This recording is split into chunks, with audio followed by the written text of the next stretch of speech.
Така е, се наоѓаме во еден од хуманитарните пунктови на Црвениот крст, поточно во Момин поток, каде што во моментов се пакува храната со цел да стигне до оние критични места кои што се погодени секако од поплавите. Веднаш до мене го имаме како соговорник координаторот на активистите кои што се на терен, Слободан Митровиќ од Црвениот крст. Ајде да слушнеме каква е ситуацијата овде и што се случува баш овде во овој хуманитарен пункт.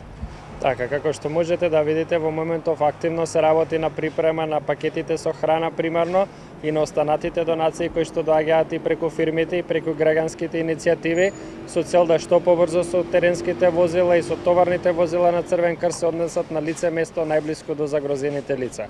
Како што рековте, го имаме овој пункт во Момин поток овдека, односно два магазина овдека каде што се врши прибирање на донациите од граѓаните и на фирмите, но го имаме и пунктот во Маџари во основното училиште Наум Нумовски Борче, каде што исто има екипи на Црвениот крст, каде што работат на подготовка на донациите кои што доаѓаат таму, исто како пункт да речам поблиску до луѓето, каде што поблиску може да се достави побрзо помошта до загрозените.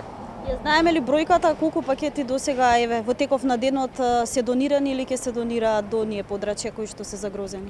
Така, во теков на денот веќе поголемиот дел се доставени, но целиме кон бројка од 2000 пакети кои што ќе се дистрибуираат до попладневните часови, значи до околу 6 часот попладне од тимовите кои што се веќе на терен. Работиме на подготовка на оној помал дел кој што се уште не е дистрибуиран, но ќе биде во теков на денов. Знаеме ли колку вкупно екипа е вклучена тука да подпомогне и дали граѓаните само иницијативно се пријавуваат со цел да помогнат? Така, значи моментално денеска имаме преку 80 лица кои што работат на подготовка на донациите, како и на дистрибуција. Дел од нив се волонтери, дел од нив се членови на стручната служба и секако дел од нив се индивидуални граѓани и фирми кои што аплицираат тука со свој кадар, кои што го подпомагаат, да речам, примарно подготовката и приемот на робата, па понатаму и дистрибуција на истата. Кој е процесот на дистрибуција? Гледаме дека овдека се пакуваат, се прават тие пакети кои што треба да стигнат до вистинските семејства кои што се загрозени. Кој е процесот?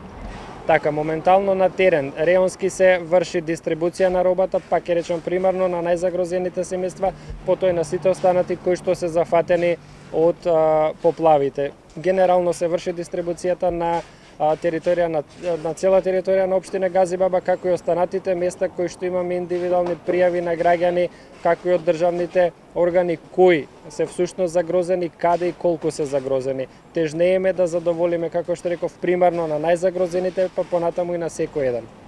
Слободан, ти благодарам што беше дел од вклучувањето на ТВ Нова. Ќе ве оставиме да продолжите со вашата хуманитарна активност. Она што го имаме како информација од Црвениот крст е дека околу 8 милиони денари се веќе донирани преку донаторските телефонски линии кои што се уклучени овие неколку дена. Тоа е телефонскиот број 143400, каде што сите граѓани на Република Македонија може да донираат по 100 денари со цел да се помогне на настраданите семејства. Исто така отворени се, како што споменавме, и пунктовите во Момин поток, на Црвениот крст, Наум Наумовски Борче, училиштето, каде што секој еден кој што сака да помогне може да придонесе со било какви средства, дали тоа станува збор за храна или било каква помош која што им е потребна на секако загрозените семејства. Студио?